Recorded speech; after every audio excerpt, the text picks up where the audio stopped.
कहानी की शुरुआत एक बदसूरत लड़की से होती है जो एक बियर शॉप में वेट्रेस का काम करती थी। ग्राहक उसे बहुत बदसूरत लगती थी, इसलिए उसने उसे बुरा भला कहा और दुकान की एक दूसरी खूबसूरत वेट्रेस से उसकी तुलना की। हाइजिन के दिल में बहुत दुख था, लेकिन फिर भी वो ग्राहकों को मुस्कुराकर देखती रही। काम के बाद हाइजिन तुरंत अपनी सबसे अच्छी सहेली की जन्मदिन पार्टी में पहुंची। भले ही वो खुद बदसूरत थी, उसकी सबसे अच्छी सहेली एक बहुत खूबसूरत और हॉट लड़की थी। दोनों की सुंदरता अलग अलग थी, लेकिन उनकी दोस्ती बहुत गहरी थी। पार्टी के दौरान उसकी सहेली का पैर फिसल गया और वो स्विमिंग पूल में जा गिरी। पास खड़े नौजवान ठंडे पानी से बिल्कुल नहीं डरे और जल्दी से पूल में कूदकर उस खूबसूरत लड़की को बचाने के लिए तैरने लगे। उसी वक्त सब लोग भाग दौड़ में थे और अचानक हाजिन को भी धक्का लगा और वो पानी में गिर गई। वो संघर्ष करती रही और डूबती जा रही थी, लेकिन किसी ने उस पर ध्यान नहीं दिया। किस्मत से पूल ज्यादा गहरा नहीं था, इसलिए हाइजिन खुद ही बाहर निकल आई। अपनी खूबसूरत सहेली हरी को सबके सहारे किनारे पर आते देखकर हाइजिन को थोड़ा सुकून मिला और वो भी खुद ही किनारे पर आ गई। उसे इस बात की आदत हो गई थी कि सबकी नजरों में वो जैसे थी ही नहीं, लेकिन फिर भी आखिरकार वो एक लड़की तो थी, इसलिए उसे दुख तो हुआ ही। हाइजिन चुपचाप पार्टी छोड़कर चली गई। वो बेमन से घर की तरफ चलने लगी। मन उदास था, लेकिन आंसू भी नहीं आ रहे थे। उसके पास न सुंदरता थी, इसलिए काम में और जिंदगी में भी बहुत मुश्किलें थी, लेकिन कोई नहीं जानता था कि उसका एक अलग ही अतीत है। कभी वो बेहद खूबसूरत लड़की हुआ करती थी और बहुत लोग उससे प्यार करते थे। कई लड़कों की वो पहली मोहब्बत भी थी। जब वो मिडिल स्कूल में थी,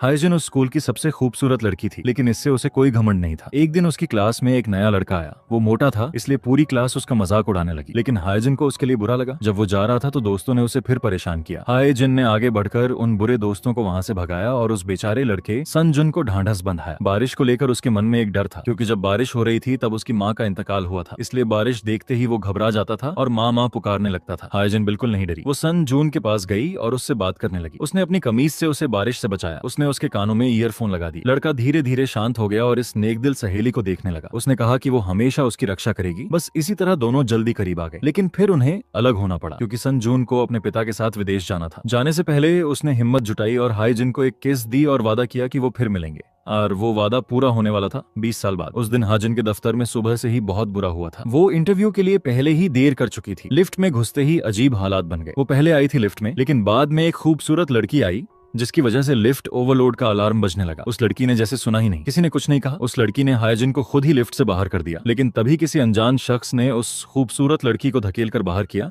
और हाइजिन को अंदर बुला लिया। इसी वजह से वो इंटरव्यू में वक्त पर पहुंच गई। इंटरव्यूअर ने उसके अनुभव के बारे में बहुत कुछ पूछा, खासकर ये कि वो 3 महीने से ज्यादा कहीं काम क्यों नहीं कर पाई। हाइजिन ने बिना झिझके फौरन जवाब दिया। उसके बॉस को पुलिस ने गिरफ्तार कर लिया था और कंपनी अचानक बंद हो गई थी। उसके सीधे साफ जवाब पर दूसरे उम्मीदवार हंसने लगे। इंटरव्यूअर भी बेबस था। रिजल्ट का ईमेल अभी नहीं आया था, लेकिन हाइजिन को पहले से ही अंदाजा था कि क्या होगा। फिर भी वो उस रात ईमेल का इंतजार करती रही। उसे एक ईमेल आया जो देखने में सन जून का लग रहा था, वही उसका मोटा दोस्त जो पहले हुआ करता था। इस अचानक आए जवाब ने हाइजिन को रात भर खुश रखा। अगली रात वो खुशी खुशी मिलने की जगह पर पहुंची। उसने देखा कि एक मोटा लड़का कुर्सी पर बैठकर खाना खा रहा है। ह्यून खुशी से उसके पास दौड़ी और कंधे पर थपथपाया और उसका नाम लिया। फिर उसका हाथ पकड़कर बोली कि वो बिल्कुल नहीं बदला, लेकिन उस मोटे लड़के ने उसे शक की नजर से देखा। उसने पूछा कि वो कौन है और क्या वो उसे जानता है। तभी हाइजिन को समझ आया कि उसने गलत इंसान पकड़ लिया। उसी वक्त उसका फोन बजा। संजून का कॉल था। साथ ही एक खूबसूरत नौजवान सामने आया जो फोन पर बात कर रहा था। हाइजिन को झटका लगा जब उसने देखा कि उसके हर जवाब की आवाज उसके फोन से आ रही आवाज से बिल्कुल मिलती है। वो मोटा दोस्त संजून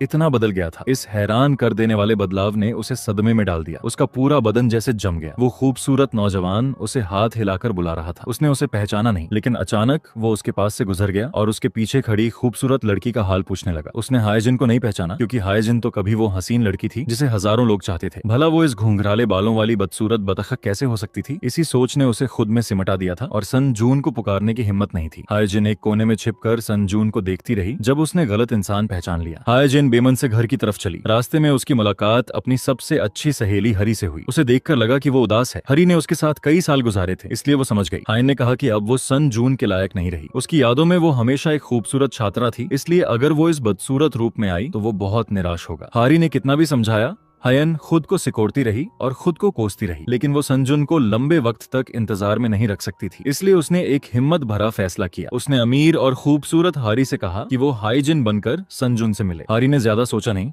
और आत्मविश्वास से संजुन के सामने आकर उसका हाल पूछा। संजुन ने उस खूबसूरत लड़की को देखकर हेन का नाम लेकर बुलाया और फिर उसे करीब से गले लगा लिया। उस पल हाइजिन सिर्फ दूर खड़ी बेचैनी से उन दोनों को देख सकती थी। उदास आंखों से वो रेस्तरां तक उनके पीछे पीछे चली गई। संजुन की प्यार भरी नजरें हरी पर टिकी थीं, क्योंकि वो सोचता था वही हाइजिन है। इसी वजह से हरी शर्मा रही थी। उसने हरी के काम के बारे में पूछना शुरू किया, लेकिन हाइजिन ने पहले से ये सब तैयार कर दिया था। उसने हरी को सिखाया था कि क्या जवाब देना है, इसलिए हरी वही दोहराती रही जो उसे याद था। लेकिन कुछ सवाल ऐसे भी थे जो तय नहीं थे। हरी को जवाब नहीं पता था। पीछे खड़ी हाइजिन बहुत परेशान थी। वो लगातार इशारों से हरी को जवाब समझाने की कोशिश कर रही थी, लेकिन हरी समझ नहीं पाई। इसलिए हरी का जवाब लड़खड़ाया और थोड़ा उलझा हुआ लगा। लेकिन हाइजिन की लगातार मदद की वजह से संजुन को कुछ गलत नहीं लगा। हरी ने बचपन की वो सारी बातें सही सही बताई जो सिर्फ हाजिन और सुन जून जानते थे। उसने हाइजिन का दिल से शुक्रिया अदा किया कि उसने उसकी जिंदगी में रोशनी लाई। उसने शुक्रिया कहा कि उसने उसे छोड़ा नहीं और उसे जिंदगी में उम्मीद दिलाई। ये बात हारी से कही गई थी, लेकिन पीछे खड़ी हाइजिन का दिल भर आया। उसके लिए ये किसी बड़े सुकून की तरह था। खाने के अंत में हरी ने हाइजिन के कहे अनुसार कहा कि कल उसे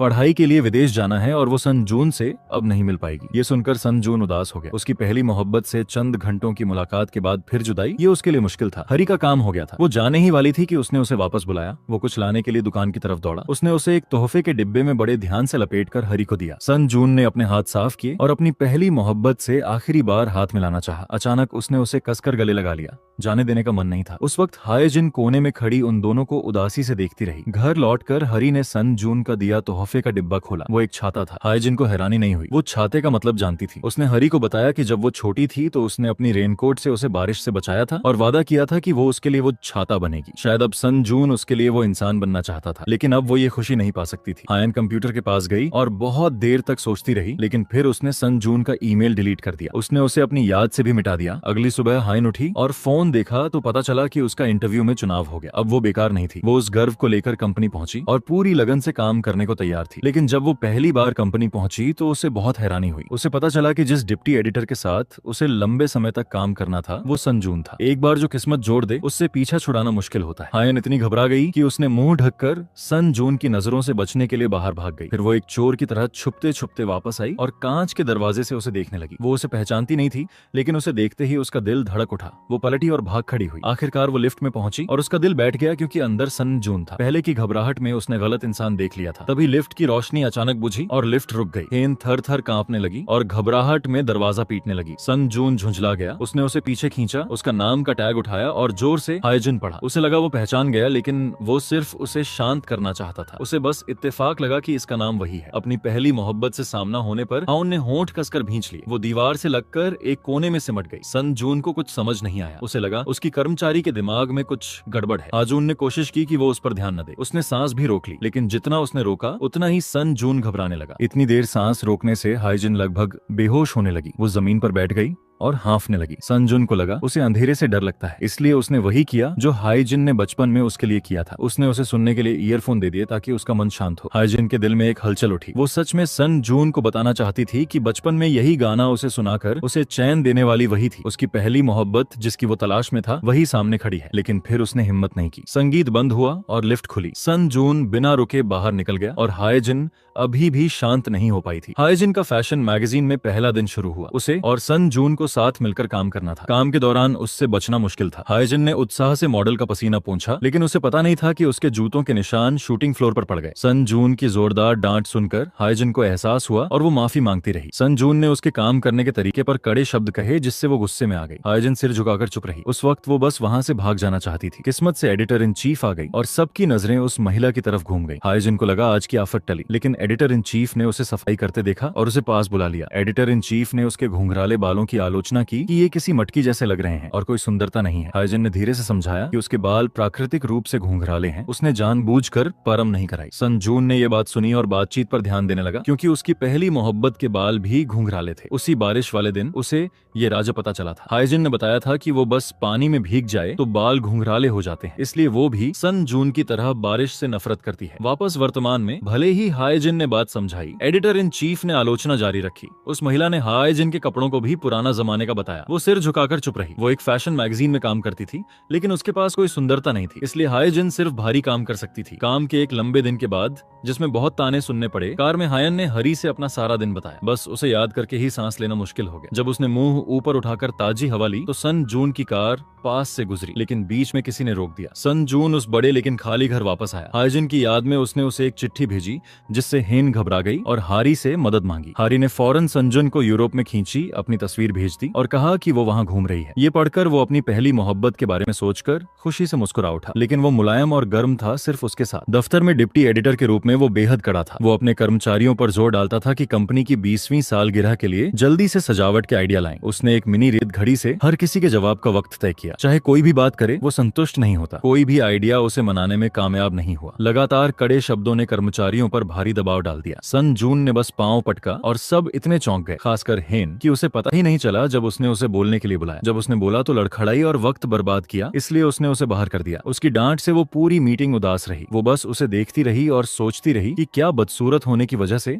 वो उसकी परवाह नहीं करता। मीटिंग में कर्मचारियों की तैयारी की पत्रिकाएं सन जून ने फाड़ दी, जिससे सब बहुत नाराज हुए। जो शख्स अमेरिका से आया था और कोरियाई स्टाइल नहीं समझता, वो उन्हें कैसे जज कर सकता है। लेकिन काम खत्म होने पर वो खुद आगे बढ़कर स्टाफ के सामने अपना कार्ड रखा। उसने कहा कि जाओ, जितना चाहो मस्ती करो, वो सबका खर्च देगा। जाहिर है, असल में सन जून अहंकारी और स्टाफ को तुच्छ समझने वाला नहीं था, लेकिन कोरिया की सबसे बड़ी मैगजीन बंद होने वाली थी। अमेरिका के हेडक्वार्टर के आदेश पर वो इस शाखा को बचाने आया था। इस शाखा को 1 महीने में शीर्ष स्थान पर पहुंचना था, तभी हेडक्वार्टर अपना फैसला वापस लेता। इसीलिए वो सबकी क्षमता निकालने के लिए दबाव बना रहा था। एक दिन हायन हमेशा की तरह कंपनी के काम कर रही थी। अचानक उस बुरे बॉस से टकराई और सन जून की बाहों में जा गिरी। उसका दिल जोर से धड़कने लगा। वो हकलाते हुए शुक्रिया कहने लगी, लेकिन उसके खड़े होने से पहले उसने हाथ छोड़ दिया, जिससे वो जमीन पर गिर गई। उसने ये भी कहा कि उसके दिमाग और आंखों में गड़बड़ी है। फिर वो चला गया। हायजिन ने तय किया कि वो और बर्दाश्त नहीं करेगी। वो अपनी काबिलियत से इस पद पर आई थी। काम में हर कोई गलती करता है, लेकिन वो उसे इतना तुच्छ क्यों समझता है। सन जून का रवैया वैसा ही रहा। उसने हायजिन की नौसिखिया होने की,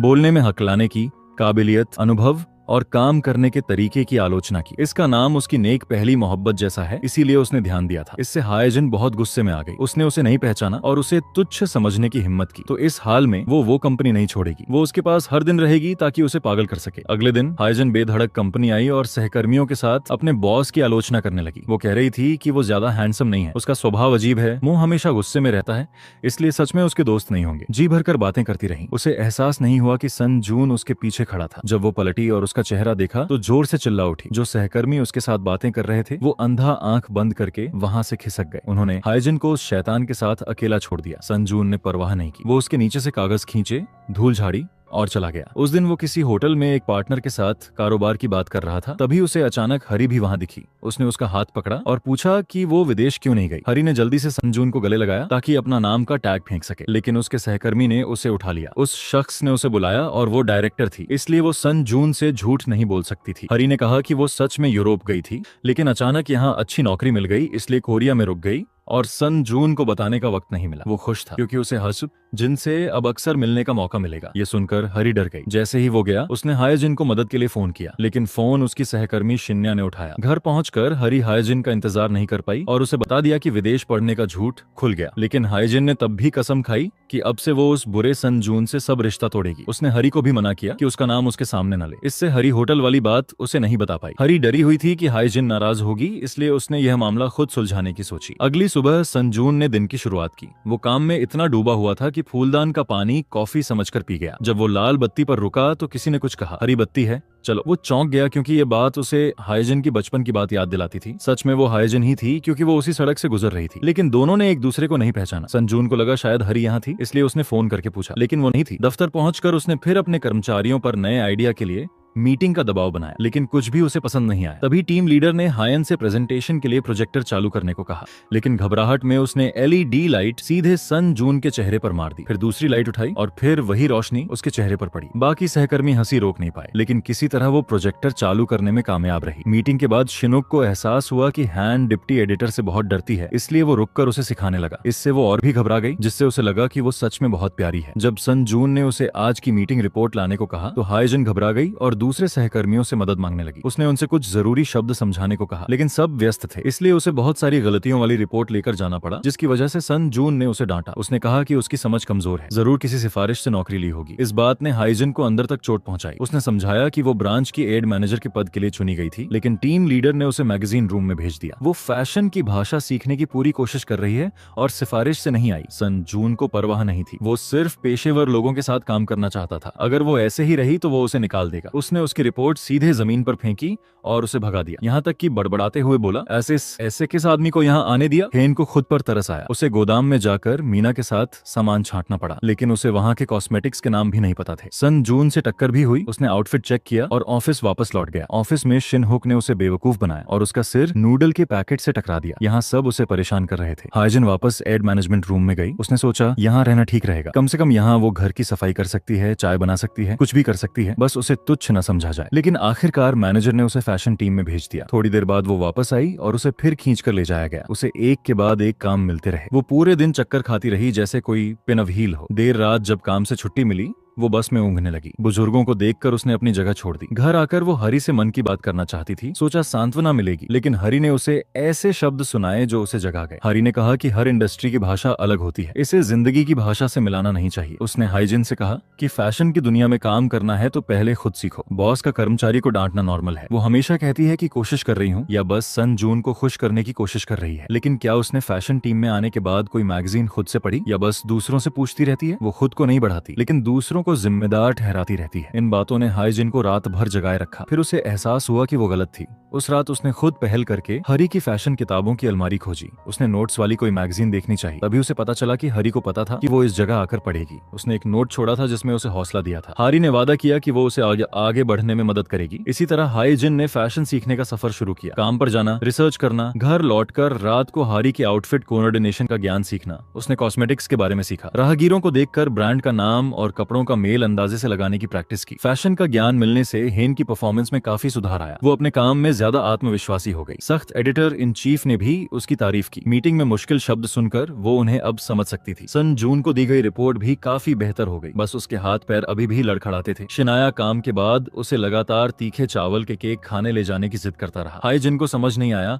कि वो उसके इतने करीब कब से हो गया, लेकिन आखिरकार वो मान गई। खाते वक्त शिनाया ने जानबूझकर घबराकर उस पर और हाइजिन पर चटनी गिरा दी। वो दिखाना चाहता था कि सिर्फ वो ही लापरवाह नहीं है, इसलिए उसे इतना उदास नहीं होना चाहिए। जब वो अपनी कमीज पर लगी चटनी पोंछने में व्यस्त थी तो उसे एहसास नहीं हुआ कि उसका फोन बज रहा था। दरअसल हरी को घर जाकर पिता का जन्मदिन मनाना था। वो घर गई, लेकिन उसके लिए ये सबसे ठंडी जगह थी। उसकी माँ का इंतकाल हो गया था और पिता ने दूसरी शादी कर ली थी। सौतेली माँ और सौतेले बच्चे के बीच कोई मेल नहीं था। उसकी सौतेली माँ ने उसकी असली माँ को बुरा भला कहा तो वो उसे उस बेशर्म औरत को डांटने से नहीं रोक पाई। लेकिन हरी को जो बात सबसे ज्यादा दुखाई वो ये थी कि उसके पिता ने उसकी बात नहीं सुनी, थप्पड़ मारा और सौतेली माँ से माफी मांगने पर मजबूर किया। वो निराश हो गई। उसने सॉरी कहा और वहाँ से चली गई। वो बाहर आकर हाइजिन को फोन किया। उसे उम्मीद थी कि उसकी सबसे अच्छी सहेली आएगी और उसकी बात सुनेगी, लेकिन कोई जवाब नहीं मिला। उस रात हरी का सन जून के साथ मिलना था ताकि सब खत्म करे, लेकिन अभी वो बहुत अस्त व्यस्त और अकेली थी, इसलिए वो अकेले पीने चली गई। सन जून काफी देर से मिलने की जगह पर था। उसने हरी को फोन किया तो पता चला वो बार में है। वो फौरन वहाँ पहुंचा। उसने उसे एक आदमी से परेशान होते देखा तो दौड़कर उसे रोका। सन जून ने हरी को उस पर भड़काने वाले शब्द कहे, जिससे उसने गुस्से में उस आदमी के सिर पर अनानास दे मारा। लड़ाई के अंत में उस आदमी का सिर जख्मी हुआ। हरी का हाथ छिल गया और सन जून के माथे पर भी थोड़ी चोट आई, क्योंकि उस आदमी ने उन्हें एस्ट्रे से मारा था। हरी को बहुत अफसोस हुआ कि उसकी वजह से उसे चोट आई, लेकिन वो उसकी ज्यादा परवाह कर रहा था। हिन को मैसेज मिला और वो बार में दौड़ी। उसी वक्त सन जून हरी को अस्पताल ले गया। उसने ध्यान से कॉटन स्वाब लेने सुविधा स्टोर से गया और फिर उसे उनका पुराना परिचित खाना खिलाने ले गया। भले ही उसे वो यादें नेकी नहीं थी, वो खाना सच में स्वादिष्ट था। उसने सन जून को सुना जो अपना बुरा अतीत और हाइजिन के आने से मिली खुशी की बात कर रहा था। इससे हरी का दिल न चाहते हुए भी उससे रिश्ता उस दिन खत्म करने का इरादा कमजोर पड़ गया। उसकी वजह से वो जख्मी हुआ था, इसलिए फिलहाल उसने जुदाई की बात नहीं कही। उसी रात से हरी का दिल सन जून की उस नेकी से थोड़ा थोड़ा डोलने लगा। अगली सुबह सन जून अपनी पसंदीदा दुकान पर कॉफी लेने गया। इस बार वेट्रेस ने पहले से फूलदान हटा दिया। सन जून जाने वाला था कि उसे अचानक हाइजिन की एक डायरी दिखी। दरअसल हाइजिन की छोटी बहन इसे वहाँ भूल गई थी और इत्तेफाक से उसी वक्त हाइजिन भी अपनी बहन से मिलने वहाँ आई। उसकी छोटी बहन वैसी ही दिखती थी जैसी हाइजिन जवानी में दिखती थी। सन जून दंग रह गया, जैसे उसकी पहली मोहब्बत सामने आ गई हो। वो नोटबुक भी उसकी बहन की थी। हाइजिन उसके सामने खड़ी होकर अपनी नोटबुक वापस मांगने लगी। उसने हाथ बढ़ाया और उसकी बहन से मिलना चाहा। हाइजिन ने कहा कि वो हाइजिन की छोटी बहन है। ये देखकर हाइजिन डर गई और पलटकर भाग खड़ी हुई। बाहर जाकर उसने हिम्मत की और सन जून को फोन किया कि एडिटर इन चीफ उसे तुरंत बुला रही है। इस तरह उसने उसे वहां से भगाया। दरअसल सन जून को हाई जिन से नाराजगी इसलिए नहीं थी कि वो बदसूरत थी, वो तो सबके साथ ऐसे ही था। एडिटर्स और टीम लीडर खुद बनाई मैगजीन में छोटी गलती या कुछ नया न होने पर भी सन जून ने उन्हें मंजूरी नहीं दी। वो सिर्फ उसी के साथ नर्म था जिसे वो अपनी पहली मोहब्बत मानता था। काम से जाते वक्त उसने एक खूबसूरत आकाश देखा। उसने तस्वीर ली और हरी को भेजी, साथ में उसके जख्म का भी हाल पूछा। इस छोटी सी बात ने हरी जैसी अकेली लड़की को सुकून दिया। उसी वक्त दफ्तर में हेन भी आकाश की तस्वीर लेना चाहती थी, लेकिन शिनू ने रोक दिया। वो उसके करीब आना चाहता था। बस में उसने उसे बुजुर्गों के लिए जगह छोड़ते देखा था। वो उसकी बाहरी सुंदरता से परे उसके अंदर की खूबसूरती देखकर उसे पसंद करने लगा था। उस रात घर जाकर हाईजन एडिटर इन चीफ की बातों से परेशान हो गई, जिन्होंने कहा था कि उसे अपनी दिखावट बदलनी होगी। इसलिए उसने थोड़ी तैयारी करने का सोचा। अगले दिन दफ्तर पहुंचने पर सन जून बहुत हैरान रह गया। उस दिन फैशन टीम को सन जून का ड्राइवर बनकर उसे एयरपोर्ट पर पार्टनर लेने जाना था। कोई भी मुश्किल बॉस के पास नहीं जाना चाहता था, लेकिन अचानक हेन ने खुद ये काम लेने की बात कही। दरअसल शिनुक ने उसे बेवकूफ बनाया था। उसने कहा कि उसकी बगल में छेद है, इसलिए उसने हाथ उठाकर देखा। ठीक 4 बजे सन जून ने कार में बैठकर रवाना हुआ। पीछे के आईने में देखा और चौंक गया। पूछा कि क्या उसके पास ड्राइविंग लाइसेंस है। हाईजन ने आत्मविश्वास से जवाब दिया कि थ्योरी में 100 में से 100 नंबर मिले। प्रैक्टिकल में थोड़ा डर लगा, लेकिन फिर भी पास हुई। उस बॉस से नफरत के बावजूद वो कोई मजेदार विषय छेड़ने की कोशिश करती रही, लेकिन उसने उसे नजरअंदाज किया, जिससे वो बहुत खींच गई। हाईजन ड्राइव कर रही थी, लेकिन सन जून ने उसे नहीं बताया कि कौन सा एयरपोर्ट था, इसलिए वो सबसे दूर वाले एयरपोर्ट की तरफ चली गई। जब तक पता चला वो हाईवे पर थे। वापस मुड़ने के लिए टोल बूथ तक जाना था, लेकिन आगे जाम था। एक मशहूर कलाकार को बुलाना था। इस बार मौका चूका तो दूसरा नहीं मिलेगा। ये जानते हुए कि गलती उसी की है, हाईजन तुरंत कार से बाहर निकली। वो सड़क किनारे एक खोमचे वाले के पास दौड़ी। उसने उससे कहा कि वो सन जून को पहले एयरपोर्ट ले जाए। सन जून के सोचने से पहले हाईजन ने उसकी टोपी उठाकर उस शख्स को पहना दी और उसे ले जाया गया। उस काबिल खोमचे वाले ने लंबे जाम में रास्ता निकाला और सन जून को वक्त पर एयरपोर्ट पहुंचा दिया। जब हाईजन एयरपोर्ट पहुंची तो सब ठीक हो चुका था। उसने राहत की सांस ली, लेकिन सन जून फिर भी गुस्से में था। उसने उसकी लापरवाही के लिए डांटा। हाईजन जम गई। उसने साफ साफ सन जून से पूछा था कि कहाँ जाना है, लेकिन उसने नजरअंदाज किया था। इसलिए हाईजन ने सन जून की कार का दरवाजा बंद कर रास्ता रोका और उस पर चिल्लाई। उसने कहा कि वो उस किस्म के इंसान से नफरत करती है जो दूसरों को थोड़ा कमजोर देखकर उन्हें तुच्छ समझने लगे। ये कहकर उसने दरवाजा बंद किया और 2 बड़े थैले चावल के केक लेकर खुद घर चली गई।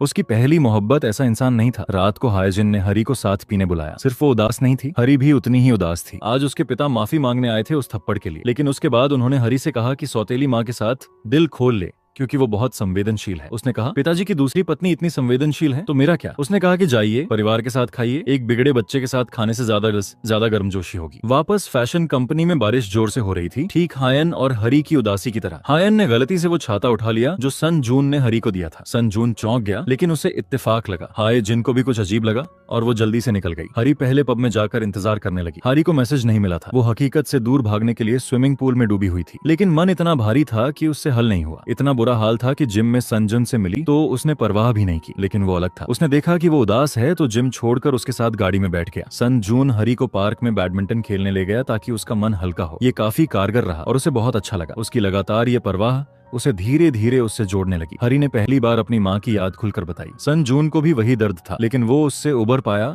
क्योंकि बचपन में हाईजिन उसके साथ थी। इससे हरी परेशान हो गई। उधर किन को बिना बुलाए पीने वाला साथी मिल गया। शिनाक अभी अभी काम से आया था। उसने उसका लाल नशे में भरा चेहरा देखा और मुस्कुराया। अचानक उसने उसे छेड़ने का मन किया ताकि वो जोर से बोले। किन सच में नशे में थी। वो लगभग सन जून के साथ अपना राज शिनाक को बताने वाली थी। किस्मत से वो बहुत ज्यादा पी चुकी थी और बेहोश हो गई। उसने कुछ नहीं बताया। उसे घर ले जाना पड़ा। रास्ते में के जून एक गाय की तरह इधर उधर हो रही थी। फिर वो जमीन पर बैठ गई, अपनी जेब का सामान निकाला और फोन निकालकर सन जून को कॉल किया। जैसे ही फोन लगा, हाईजिन ने उस पर चिल्लाया और उसे बुरा भला कहा। फिर उसने कह दिया कि वो हाईजिन है, लेकिन वो बिल्कुल शांत रहा। उसे कोई हैरानी नहीं हुई। उसने पूछा कि वो शराब पी रही है और जल्दी घर जाए। अगली सुबह जागी तो वो बिस्तर पकड़कर उल्टी कर रही थी। हरी के बताने पर उसे पता चला कि रात को शिन्या उसे घर छोड़ गया था। उसने उस पर उल्टी भी कर दी थी। ये सुनकर हाईजिन बहुत शर्मिंदा हुई। फिर उसने देखा कि उसकी खूबसूरत सहेली आज लंबी पैंट पहनकर आई है। कल रात सन जून ने हरी को याद दिलाया था कि ठंड है, छोटे कपड़े मत पहनना। उसने अपने पिता की बात नहीं सुनी, लेकिन सन जून की बात मानी। इन काम पर जाते वक्त सड़क पार कर रही थी। उसने फोन देखा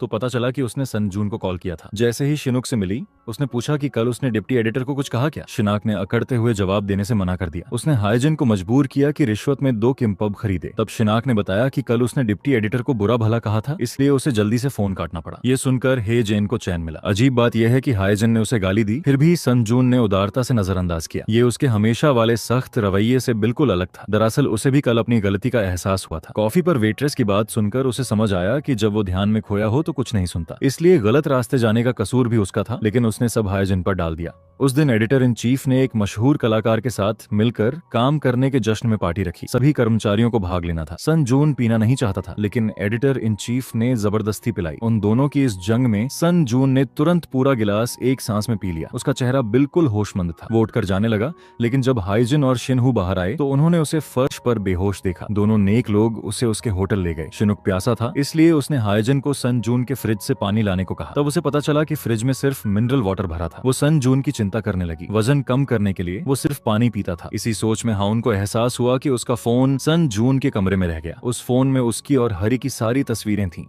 वो पूरी दिमागी ताकत लगाकर दरवाजे का पासवर्ड सोचने लगी, लेकिन सब कोशिशें बेकार गईं। आखिरकार सन जून की पुरानी डायरी की मदद से वो दरवाजा खोल पाई। वो चुपके से कमरे में घुसी। अच्छी बात ये थी कि वो अब भी सो रहा था। उसने अपना फोन वापस लिया। उसी वक्त हरी के होटल में एक वीआईपी मेहमान ने एक म्यूजिक प्लेयर कमरे में भूल गया था। उसने ले जाने को नहीं कहा था। वीआईपी मेहमान होने की वजह से हावी खुद प्लेयर वापस देने गई। गलियारे में उसे एक बेतरतीब कपड़े वाला आदमी दिखा। उसने जल्दी से उसे बाहर खींचा, लेकिन वो वीआईपी मेहमान निकला। इससे भी ज्यादा हैरानी ये हुई कि वो शिन्या था। वो तूफानी अमीर खानदान का लड़का जो जुनून से पत्रकारिता में काम करने आया था। वापस हाइजिन के पास वो कमरे में रुकी। उस अधूरी पहेली को देख रही थी जिसमें एक टुकड़ा गायब था। ये वो खूबसूरत याद थी जो उसने और सन जून ने बचपन में मिलकर बनाई थी। जैसे ही वो उसे छूने वाली थी, सन जून जाग चुका था और अचानक उसके पीछे आ खड़ा हुआ। वो डर गई। उसके डरने से कांच का पहेली का डिब्बा गिर गया। उसे डर था कि वो टूटे कांच पर पैर न रखते, इसलिए उसने उसे खींचकर अपनी बाहों में ले लिया। उसने पूछा कि वो उसके कमरे में क्यों है। उसने बोला कि वो उसकी पेंटिंग तोड़ने आई थी। हाइजिन ने कहा कि नहीं और झुककर टुकड़े उठाने लगी, लेकिन सन जून ने उसे हाथ नहीं लगाने दिया। हाइजिन ने समझाया कि वो और शिनुक उसे घर ले आए थे, लेकिन उसे यकीन नहीं हुआ क्योंकि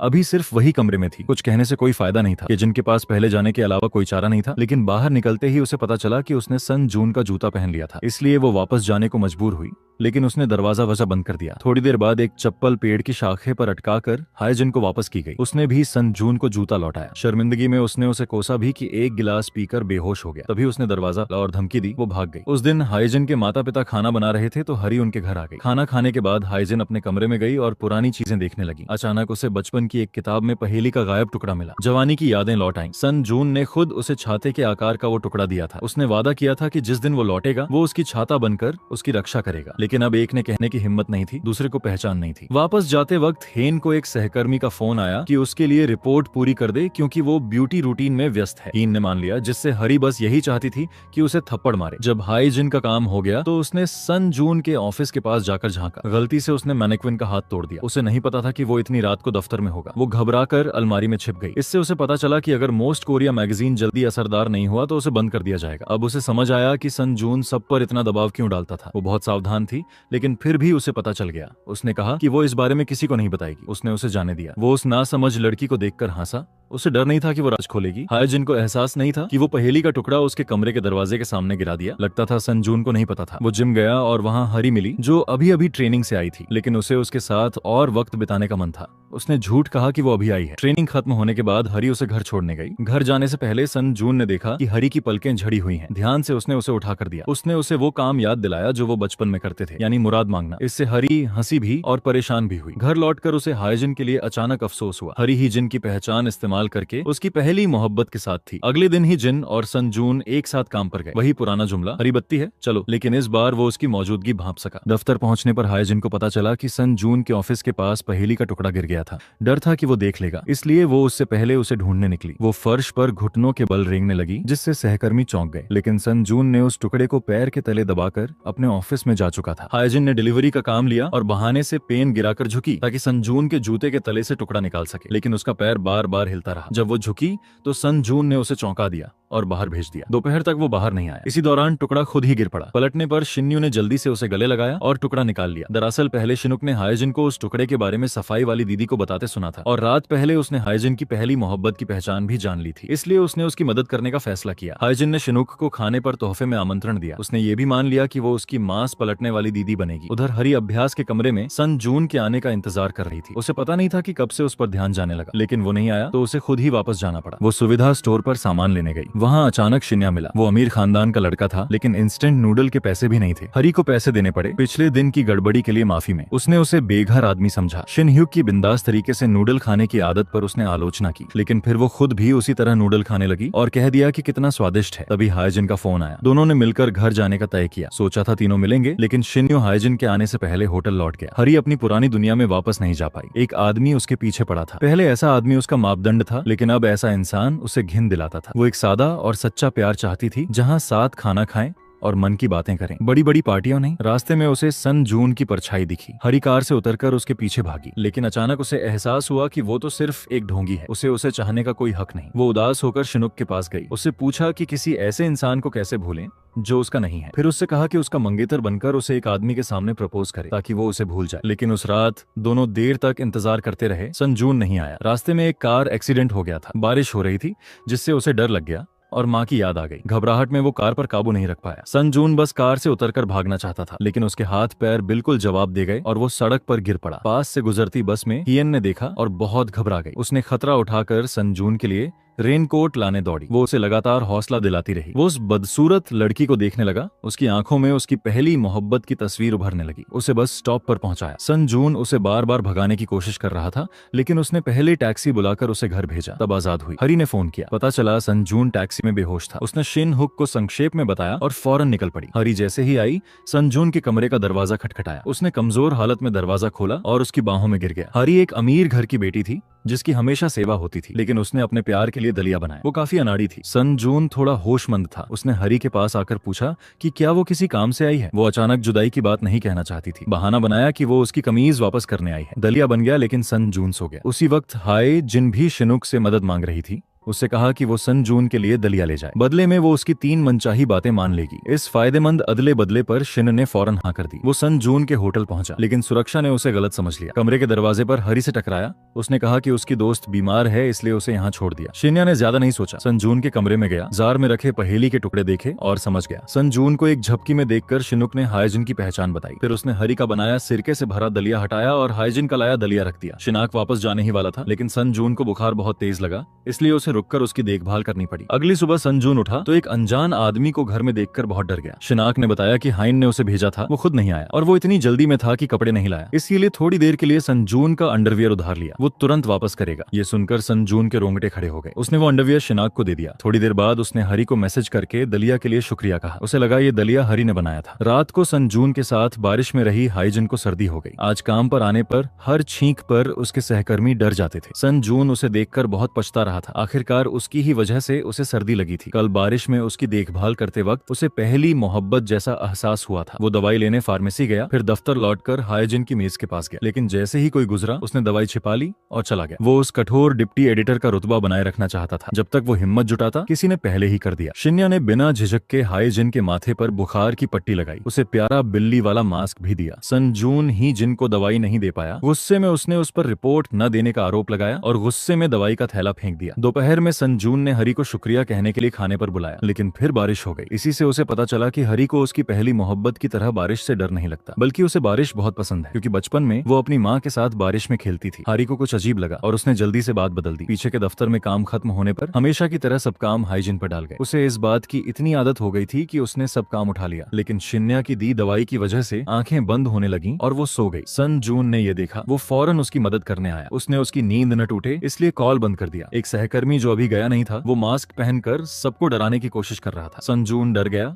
और हाइजिन की गोद में जा बैठा। जब उसे होश आया तो वो अजीब हालत में था। वो समझाकर चला गया। वो खुद नहीं समझ पा रहा था कि उसका चेहरा अभी कैसा था। बस इतना ही नहीं, सन जून ही जिनके पीछे पीछे घर तक आया। वो बस में ऊँगती ही जिनको देखकर चैन से नहीं बैठ सका। उसी बस में चढ़कर उसके बगल में बैठ गया। चुपचाप हाइजिन को अपने कंधे पर टिक कर सोने दिया, लेकिन उसकी इज्जत बचाने के लिए उसने अपने चेहरे को अखबार से छिपा लिया। हाइजिन के उतरने का इंतजार करने के बाद वो चुपके से उसे देखता रहा। दरअसल बारिश वाले दिन हाइजिन की मदद के बाद से उसे वो जानी पहचानी लगने लगी थी। धीरे धीरे उसके दिल में उसके लिए कुछ उठने लगा था। जबकि हरी के साथ उसे बहुत अजीब लगता था, लेकिन हरी उससे प्यार करने लगी थी। उस रात उसने सुना कि अगर मोस्ट कोरिया मैगजीन 2 महीने में शीर्ष पर नहीं आई तो मैगजीन टीम भंग हो जाएगी। इसी वजह से सन जून को भी अमेरिका वापस जाना होगा। हरी बहुत खुश हो गई। वो शिन हो के पास मन की बात करने गई। उसे अभी नहीं पता था कि वो जिसे चाहती है वो सन जून है। उसने उत्साह से उसे सलाह दी कि प्यार में वो कमजोर नहीं थी, इसलिए एक बार दिल खोलकर जीना चाहिए। उसकी हिम्मत से हरी ने तय किया कि बचे 2 महीनों में वो खुद के लिए प्यार जीतेगी। घर पर उसे गलती से हाईजिन की मेज पर पहेली का गायब टुकड़ा मिला। संजून ने उसे जो पहेली की कहानी बताई थी वो याद आई। हारी ने खुद के लिए एक स्वार्थी योजना बना ली, लेकिन संजून का झुकाव हाईजिन की तरफ होने लगा था। मीटिंग में वो बिना जाने उसे टकटकी लगाकर देखने लगा। तभी कहानी में एक मोड़ आया। हारी ने उसे पहेली का गायब टुकड़ा दिखाया।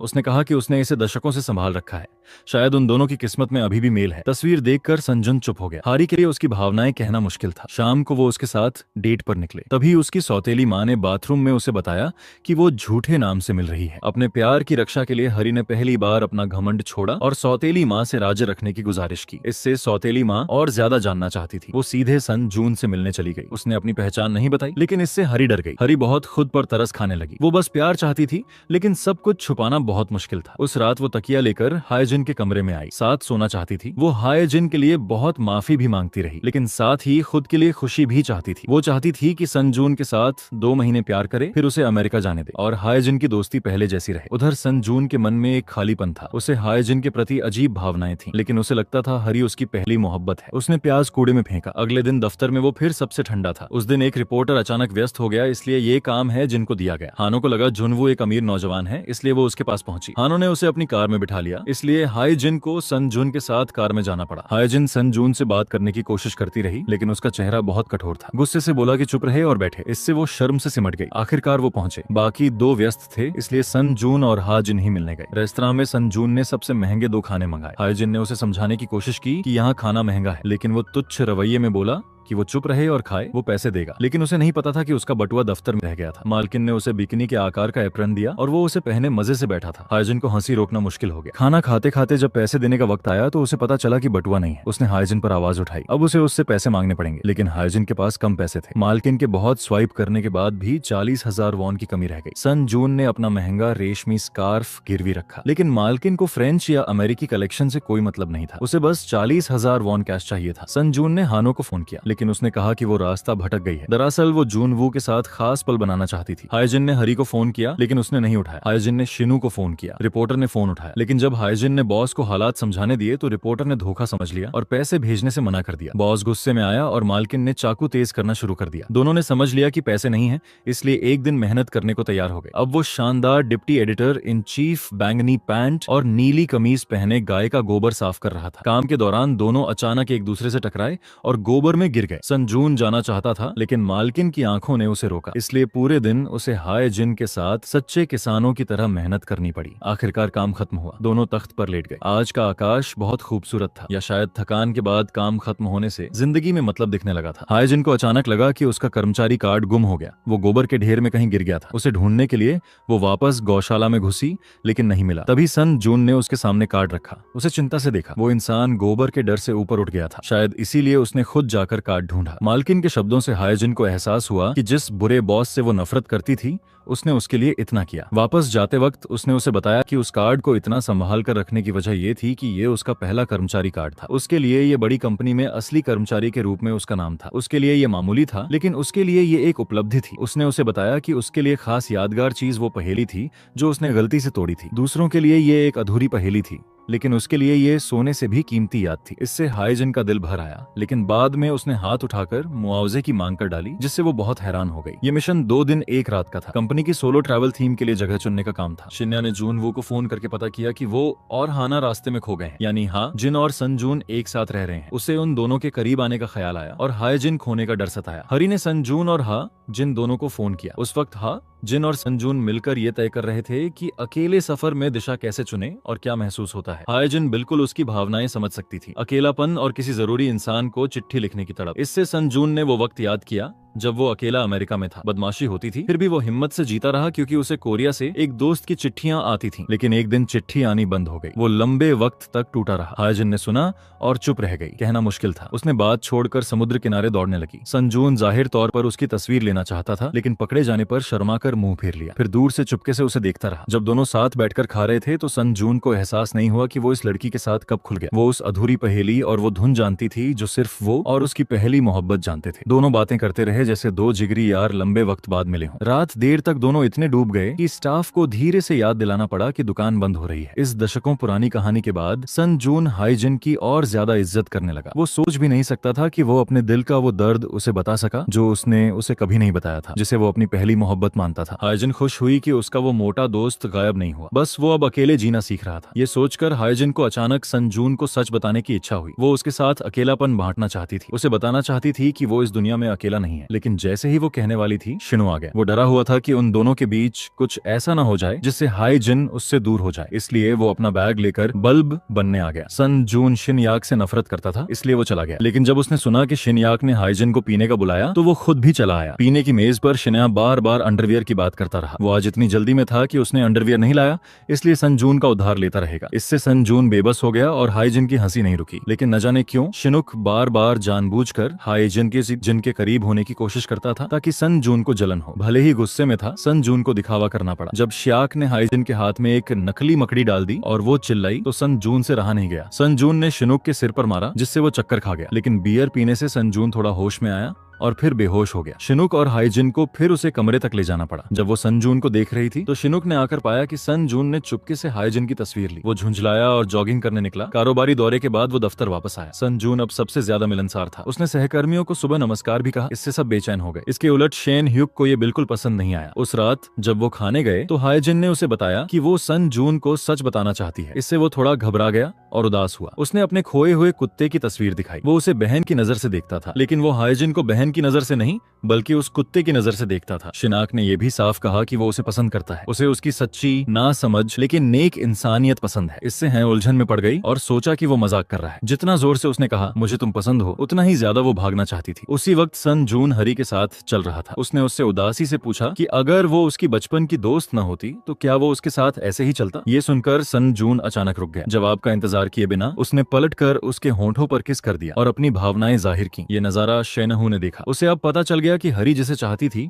वो सन जून था। उसने हाईजिन को देखने नहीं दिया और कसकर गले लगा लिया। अगर हरी प्यार पाने की हिम्मत कर सकती है तो वो भी इस एहसास को थाम कर रखने की कोशिश करेगा। सन जून ने हरी के इजहार का फौरन जवाब नहीं दिया। वो उसे उस जगह ले गया जहां वो बचपन में तस्वीरें बनाते थे। हरी ने साफ उदासी जाहिर की। वो नहीं चाहती थी कि सन जून फिर उस खूबसूरत अतीत का जिक्र करे, क्योंकि उस अतीत में वो थी ही नहीं। सन जून ने कुछ नहीं कहा। उसने वर्तमान में खुद और हरी की तस्वीर बनाई। उसने कहा कि अतीत की बात नहीं करेगा, अब सिर्फ वर्तमान है। क्या ये ठीक है? हरी ने खुशी से दिल बनाया। वो सच में सन जून के साथ प्यार चाहती थी। उसने खुद से कहा कि वो सिर्फ 2 महीने उसके साथ रहेगी, फिर हाईजिन को सब बता देगी। सन जून से प्यार है लेकिन हाईजिन से दोस्ती उससे भी ऊंची है, इसलिए वो दोस्त नहीं खो सकती। जिनको जब पता चला कि उसकी सहेली की दिल की धड़कन बढ़ाने वाला एक लड़का है तो उसने पूरे दिल से उसका साथ दिया। इससे हरी और ज्यादा परेशान और तड़पने लगी। जब वो सन जून को फोन करके मूवी देखने जा रही थी तो उसने हाईजिन को आते देखा। उसने झट से फोन काट दिया। डर था कि सन जून हाईजिन की आवाज सुन लेगा। उधर शिन्यू हमेशा सन जून को बताना चाहता था कि हाईजिन उसकी पहली मोहब्बत है और हाईजिन को बताना चाहता था कि दोनों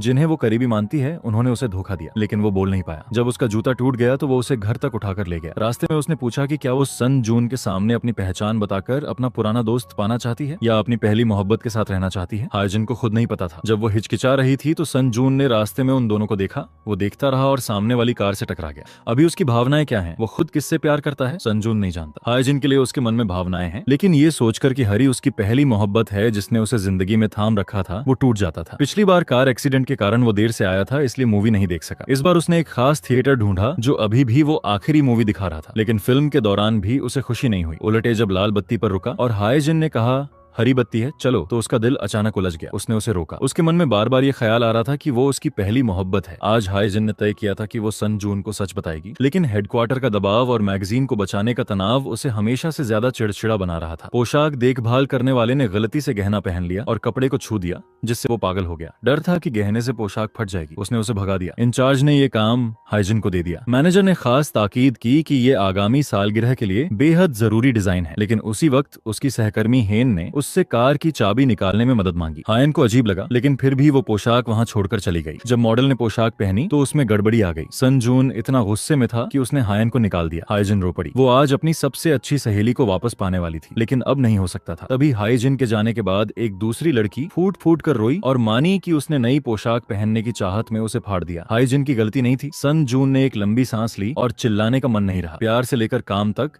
सब कुछ उसे थका रहा था। हरी का फोन आया, उसने उठाया भी नहीं। दरअसल उससे पहले शिनहुक गया था और हरी को बताया था कि हाइजिन उसे सच बताने वाली है। तब तक वो दोनों से हाथ धो बैठती, दोस्त भी और प्यार भी। इसलिए अच्छा होगा कि वो खुद पहले संजून को सब बता दे। इसलिए उस रात हरी उसे बार बार फोन कर रही थी कि खुद बताए, लेकिन संपर्क नहीं हो पाया। हरी ने हाइजिन को फोन किया। हाइजिन ने उदासी से कहा कि उसकी पहली मोहब्बत ने उस पर चिल्लाया और उसे भगा दिया। हरी ने कहा कि वो वहाँ है, अभी आती है। जब हाइजिन पहुंची, हरी सिर्फ रोते हुए उससे माफी मांग सकती थी। हाइजिन के नौकरी जाने की बात सुनकर शिन्यू उसके घर आया। उसने एक दिन के लिए उसे अपना असिस्टेंट बनाकर लैंडस्केप तस्वीरें खींचने ले जाने का प्रस्ताव रखा। वो मना करने वाली थी, लेकिन उसने तुरंत याद दिलाया कि उसने 3 शर्तें माननी है, साथ में अच्छी तनख्वाह भी। हाइजिन फौरन चली गई। पूरा दिन काम का बहाना था, लेकिन शिनहुक के साथ मजा आया। हाइजिन पर कोई दबाव नहीं था, डांट नहीं थी, लेकिन वो उससे प्यार नहीं कर सकती थी। काम पर जाते वक्त शिनुक ने संजून को हाइजिन के डिजाइन आइडिया दिखाए। सिर्फ उसकी सरल लेकिन रचनात्मक सोच ही उसे संतुष्ट कर सकती थी, लेकिन उसने उसे भगाया था। असल में वो एक समझदार इंसान था, तो हाइजिन के सामने वो अपना आपा क्यों खोता था? शिनाक ने पूछा कि क्या उसे वो पसंद है? संजून कुछ देर बोल नहीं पाया। फिर संजून ने शिनुक से पूछा, तुम्हारा क्या? शिनहू ने बिना झिझके कहा, मुझे हाइन पसंद है। फिर शिनहू ने संजून से कहा कि वो माफी मांगे और हाइजिन को वापस काम पर बुलाए। रात को संजून हाइजिन का आइडिया लेकर बस स्टॉप पर उसका इंतजार करने पहुंचा, लेकिन उसे दिखाने की हिम्मत नहीं थी। चुपके से उसके पीछे पीछे घर तक आया। उसे फोन करने का इरादा था, लेकिन एक छोटी सी आवाज भी उसे चौंका गई। वो एक कोने में छुप गया, लेकिन बहुत देर तक छुपे रहने से पांव दर्द करने लगे। लापरवाही में वो स्लाइड से नीचे गिरा, हाइजिन के सामने आ गया, इसलिए उसे बैठकर बात करनी पड़ी।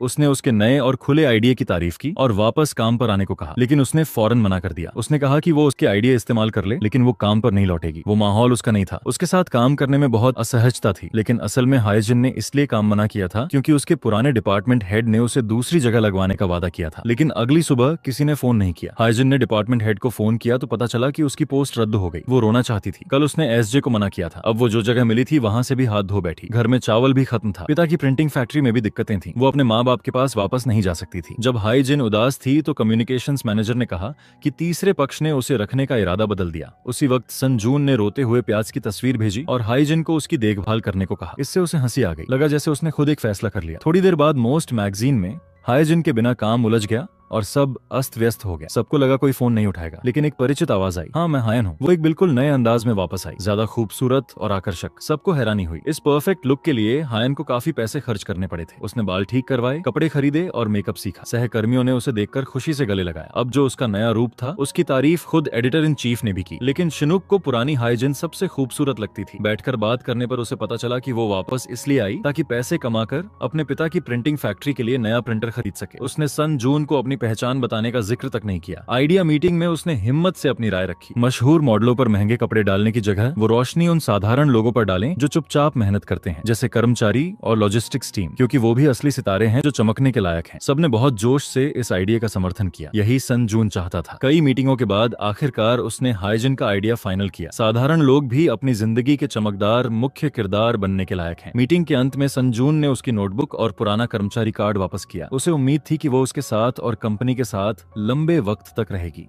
उधर हरी अपनी भावनाएं और अपनी असली पहचान छुपाते छुपाते इतना दबाव झेल रही थी कि उसे पेट में तेज दर्द हुआ। वो सुविधा स्टोर में बेहोश हो गई, लेकिन किस्मत से शिनुक वहां था। उसे अस्पताल ले गया। डॉक्टर ने बताया कि दबाव की वजह से वो ठीक से खा सो नहीं पा रही थी। ये सुनकर शिनाक भी समझ गया। उसने धैर्य से हरी के जागने का इंतजार किया। हरी रोने लगी और बताया कि संजून उसकी भी पहली मोहब्बत है, क्योंकि वो पहला इंसान था जिसने उसके दिल को छुआ और उसने उसकी परवाह उसकी सूरत देखे बिना की। शिनाक ने हरी को शांत किया। कहा कि संजून सोचता है कि हरी उसकी पहली मोहब्बत है। हाइजिन उसकी सबसे अच्छी दोस्त है और संजून उसकी पहली मोहब्बत। हरी उनके बीच कैसे आए? लेकिन हर कोई खुशी चाहता है, खासकर वो लड़की जिसे सच्चा प्यार कभी नहीं मिला। वो घर लौटी और सोने की कोशिश में सब भुला दिया। जागने पर उसने देखा कि हाइजिन उसके लिए खाना बना रही है। बचपन में जब सौतेली माँ उसे बीमार देखती तो बस एक चेक फेंक देती थी, लेकिन हाइजिन की तरह कोई सच में उसकी परवाह नहीं करता था। हरी सिर्फ हाइजिन से लिपट सकती थी। उसने चुपके से खुद से माफी मांगी। उसने खुद से वादा किया कि वो संजुन के साथ सिर्फ 2 महीने खुशी लेगी। इस दौरान शिन्या ने भी हाइजिन का पीछा करना शुरू किया। उसे हाइजिन का वो थैला पसंद आया जिसमें उसका कर्मचारी कार्ड था, लेकिन वो थैला संजून का दिया हुआ था जो उसे वापस काम पर आने का स्वागत उपहार था। इसलिए उस रात वो एक बड़ा तोहफे का डिब्बा लेकर हाइजिन के पीछे पीछे आया। जोर से बोला कि ये उसका स्वागत उपहार है। इससे वो शर्म से लाल हो गई। उसने हाइजिन के कर्मचारी कार्ड की पैकिंग से अपने थैले की तुलना करते हुए कहा कि उसका ज्यादा बड़ा है, इसलिए ज्यादा सच्चा है। हाइजिन समझ गई, लेकिन वो लेना नहीं चाहती थी। इसलिए शिनाक ने पलटकर उसे पास से गुजरते कुत्ते को देने का नाटक किया। वो शर्माई और खुद उठाना पड़ा। मोस्ट मैगजीन का पहला बड़ा आयोजन आखिरकार आ गया।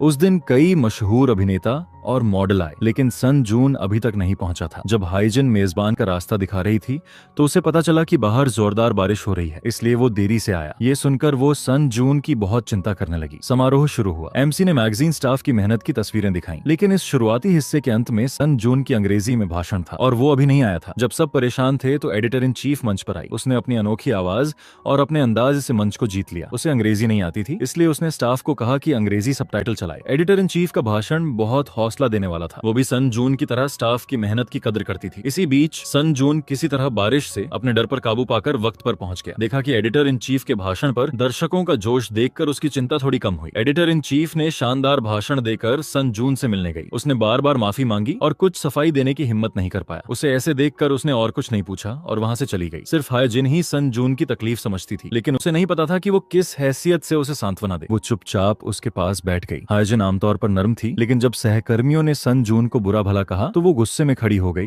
और उन्हें डांटा। सन जून वहां आ गया। उसने सब सुन लिया था, लेकिन वो नहीं चाहता था कि हाइजिन सबसे झगड़े। उसने उसे एक कोने में जाने को कहा और हंसकर उसे शुक्रिया कहा कि वो उसके साथ थी। मैगजीन में रिपोर्टर चाह हाइजिन को एक परी कथा पर लेख लिखने का मौका देना चाहती थी, ताकि वो खुद को ऊपर उठा सके और कंपनी में अपनी जगह मजबूत कर सके। लेकिन हाइजिन खुद को कम आंकती थी। उसने मना कर दिया। जब सन जून को पता चला तो उस रात वो उसके पीछे बस स्टॉप तक आया। उसने उसे मौके के देवता की तस्वीर दिखाई। उसने हिम्मत दी कि जो मौका आया और उसे न लिया वो चला जाएगा, फिर पछताने का वक्त नहीं मिलेगा। जिंदगी में खुद को चुनौती दो, तब पता चलेगा कि तुम कितनी काबिल हो। ये हौसला भरे शब्द सुनकर अगली सुबह हाइजिन ने खुद आगे बढ़कर रिपोर्टर चाह से बात की। उसने उनसे एक और मौका मांगा। वो अपनी काबिलियत आजमाने पर अड़ी थी। इसी दौरान हरी और शिनू का रिश्ता भी बेहतर होता जा रहा था। उसकी हालत बिगड़ रही थी, इसलिए उसने उसे घूमने चलने को कहा। अचानक उसे एक अजीब तरह की ताजगी मिली जो उसे पहले कभी नहीं हुई थी। इस सैर के बाद हरी ने सोच समझकर फैसला किया। वो उस पहचान को वापस करेगी जो उसकी थी ही नहीं, और सन जून को सब सच बता देगी। इसलिए उसने उससे मिलने का वक्त तय किया। लेकिन इसी बीच हाइजिन का एक मामला हो गया। पहली बार अखबार लिखने के लिए उसे बाहर जाकर असली डेटा इकट्ठा करना था। रिपोर्टर चाह ने उसे गाड़ी दी, लेकिन फिर पूरे कमरे को पता चला कि हाइजिन गलती से किसी दूसरे सहकर्मी की चाबी ले गई और वो गाड़ी खराब थी। शिनुक ने बार बार फोन किया, लेकिन हाइजिन ने ध्यान नहीं दिया। रिपोर्टर चाह ने भी डिप्टी एडिटर को खबर दी। सन जून हरी का इंतजार कर रहा था जब उसे ये खबर मिली। साथ ही इंटरनेट पर एक कार एक्सीडेंट की खबर आई, ठीक उसी जगह जहां हाइजिन जा रही थी। वो खुद को रोक नहीं पाया